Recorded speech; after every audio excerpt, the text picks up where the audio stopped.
ബംഗ്ലാദേശിലെ ഇസ്കോൺ സന്യാസിയും ഹിന്ദു നേതാവുമായ ചിന്മയ് കൃഷ്ണപ്രഭു അറസ്റ്റിൽ. ജമാഅത്ത് ഇസ്ലാമിയുടെ നിർദ്ദേശപ്രകാരമാണ് അറസ്റ്റ്. ധാക്കയിൽ നിന്നാണ് അറസ്റ്റ് ചെയ്തത്. ബംഗ്ലാദേശിലെ ഹൈന്ദവ ക്ഷേത്രങ്ങൾ അടച്ചുപൂട്ടണമെന്ന് ജമാഅത്ത് ഇസ്ലാമി ഭീഷണി മുഴക്കിയിരുന്നു. ഇതിന് പിന്നാലെയാണ് അറസ്റ്റ് ഉണ്ടായത്. ഇസ്കോൺ സന്യാസി ചിന്മയ കൃഷ്ണദാസിനെതിരെ നേരത്തെ ബംഗ്ലാദേശ് ഭരണകൂടം രാജ്യവിരുദ്ധ കേസ് ചുമത്തി. ഈ കേസിലാണ് ധാക്ക വിമാനത്താവളത്തിൽ നിന്ന് ബംഗ്ലാദേശ് പോലീസിന്റെ ഡിറ്റക്റ്റീവ് വിഭാഗം അറസ്റ്റ് ചെയ്തത്. ബംഗ്ലാദേശിൽ മതന്യൂനപക്ഷങ്ങൾക്ക് നേരെ നടക്കുന്ന അക്രമങ്ങൾക്കെതിരെ ശക്തമായി പ്രതിഷേധിക്കുന്ന വ്യക്തിത്വമാണ് ചിന്മയ കൃഷ്ണദാസ്. ഹൈന്ദവ സമൂഹത്തിനിടയിൽ ഇദ്ദേഹത്തിന് നിർണായക സ്വാധീനമുണ്ട്. അതിനാൽ ഭീകര സംഘടനയായ ജമാഅത്തെ ഇസ്ലാമിയുടെ ഒത്താശയോടെയാണ് അറസ്റ്റ് നടന്നിരിക്കുന്നത്.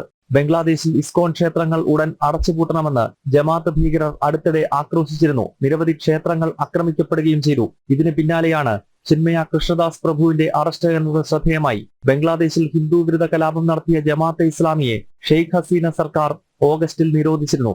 എന്നാൽ ഷെയ്ഖ് ഹസീന ഭാരതത്തിലേക്ക് പലായനം ചെയ്ത ശേഷം ബംഗ്ലാദേശിൽ അധികാരമേറ്റെടുത്ത മുഹമ്മദ് യൂനിസ് ആകട്ടെ ജമാഅത്തെ ഇസ്ലാമിയുടെ നിരോധനം ഒഴിവാക്കി. ജനം, ഡൽഹി. കൂടുതൽ വിവരങ്ങളുമായി ഗൗതം അനന്തനാരായണൻ ചേർന്നുണ്ട്. ഗൗതം, ബംഗ്ലാദേശിൽ ഹൈന്ദവ സമൂഹത്തിന്റെ പ്രതിഷേധം കൂടുതൽ ശക്തിപ്പെടുന്ന ഒരു സാഹചര്യത്തിൽ കൂടിയല്ലേ ഈ ഒരു അറസ്റ്റ് ഉണ്ടാകുന്നത്? വിഷ്ണു, ഏതാനും ദിവസങ്ങൾക്ക് മുൻപ് ബംഗ്ലാദേശിലെ ഇസ്കോൺ ക്ഷേത്രങ്ങൾ അടച്ചുപൂട്ടണമെന്ന് ജമാഅത്തെ ഇസ്ലാമി ആഹ്വാനം ചെയ്തിരുന്നു. ഇതിന് പിന്നാലെയാണ് ഇപ്പോൾ ബംഗ്ലാദേശിലെ ഏറ്റവും പ്രധാനപ്പെട്ട ഹിന്ദു സന്യാസിമാരുടെ പട്ടികയിൽ ഒന്നാമതുള്ള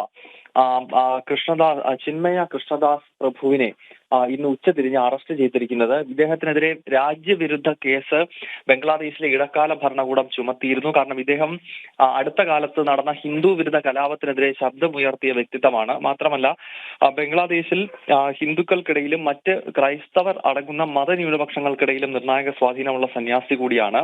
അതിനാൽ അദ്ദേഹത്തെ നേരത്തെ തന്നെ ജമാഅത്തെ ഇസ്ലാമി പോലുള്ള തീവ്ര ഇസ്ലാമിക സംഘടനകൾ ടാർഗറ്റ് ചെയ്തിരുന്നു എന്നത് ഒരു വസ്തുതയാണ്. ഇപ്പോഴത്തെ ഭരണകൂടമാകട്ടെ ജമാഅത്തിന്റെ നിർദ്ദേശപ്രകാരം ഓരോ കാര്യങ്ങൾ ബംഗ്ലാദേശിൽ നടപ്പാക്കുന്നു. ഇതിന്റെ ഭാഗമായിട്ടാണ് ഇന്ന് ഉച്ചതിരിഞ്ഞ് ബംഗ്ലാദേശ് തലസ്ഥാനമായ ധാക്കയിലെ അന്താരാഷ്ട്ര വിമാനത്താവളത്തിൽ നിന്നും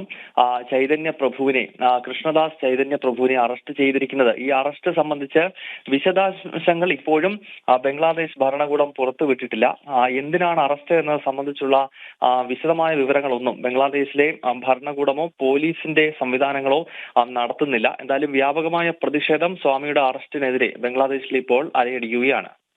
ഗൗതം, ഒപ്പം തന്നെ എടുത്തു പറയേണ്ട കാര്യം നേരത്തെ സൂചിപ്പിച്ചതുപോലെ തന്നെ ബംഗ്ലാദേശിൽ ഈ ഹൈന്ദവ വിരുദ്ധ പ്രവർത്തനങ്ങൾക്കെതിരെ ശക്തമായി തന്നെയാണ് ഹിന്ദു സമൂഹം നിലയുറപ്പിച്ചിട്ടുള്ളത്. ഇത്തരത്തിൽ നിരവധി ഹിന്ദു നേതാക്കൾ ശക്തമായ പ്രതിഷേധത്തിന്റെ ഭാഗമാകുന്നുണ്ട്. ഒരുപക്ഷെ ഇപ്പോൾ നിലവിലെ ഈ ഒരു സാഹചര്യത്തിൽ ഹിന്ദു നേതാക്കളെ കൂടുതൽ കേന്ദ്രീകരിച്ച് അല്ലെങ്കിൽ ഹിന്ദു നേതാക്കളെ ഇത്തരത്തിൽ അറസ്റ്റ് ചെയ്തതിലൂടെ ഈ പ്രതിഷേധത്തെ അട്ടിമറിക്കാനുള്ള ഒരു നീക്കം തന്നെയല്ലേ ഇപ്പോൾ നടക്കുന്നത്? വിഷ്ണു, അത് തന്നെയാണ്. അതായത് ബംഗ്ലാദേശിൽ കഴിഞ്ഞ കുറച്ച് നാളുകളായി ഹിന്ദു വിരുദ്ധ കലാപം നടക്കുകയാണ്. അടുത്തിടെ ഷെയ്ഖ് ഹസീനയ്ക്കെതിരെ ആരംഭിച്ച സംഘർഷം അല്ലെങ്കിൽ ആഭ്യന്തര യുദ്ധം അത് പിന്നീട് അതിന്റെ ഫലത്തിലേക്ക് എത്തുമ്പോൾ ഹിന്ദുക്കൾക്ക് നേരെയുള്ള കലാപമായി മാറുന്നുണ്ടായിരുന്നു. ക്ഷേത്രങ്ങൾ വ്യാപകമായി തകർത്തു, നിരവധി ഹിന്ദു നേതാക്കളെ കൊലപ്പെടുത്തി. അപ്പോൾ അതിന്റെ തുടർച്ച എന്ന നിലയിലാണ് ഇപ്പോൾ ഈ സന്യാസിയുടെ അറസ്റ്റും.